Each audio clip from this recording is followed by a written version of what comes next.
नमस्कार. तर अत्यंत महत्वाचा व्हिडिओ आहे. व्हिडिओ शेवटपर्यंत बघा. 31 तारखेच्या अगोदर या जर 4 गोष्टी आपण केल्या नाही तर 1 एप्रिल पासून आपल्याला लाभ मिळणार नाही. तर कोणकोणत्या गोष्टी? तर 1 नंबर, आपण जर आपल्या शेतामधल्या रब्बी हंगामातील पिकाची जर ई पीक पाणी केली नसेल आणि पीक विमा भरला असेल, जर आता अवकाळी पावसानं जर नुकसान झालं तर आपल्याला पीक विमा मिळणार नाही. म्हणून त्या शेवटची तारीख ही 31 तारीख आहे. त्याच्या अगोदर तुम्ही ई पीक पाणी करून घ्या. 2 नंबर, अपंग जे बांधव आहेत त्यांनी आपला आधार हे दिव्यांग कार्ड सोबत जर लिंक केलं नसेल तर ते करून घ्या.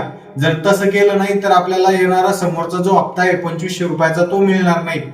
आणि ज्या लाडक्या बहिणींनी केवायसी करतेवेळी चुका केल्या होत्या अशांनी जर दुरुस्ती केली नाही तर 1 एप्रिल पासून त्यांना लाभ मिळणार नाही.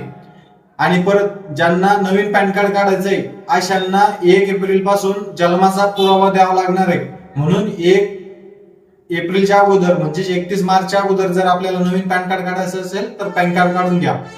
धन्यवाद.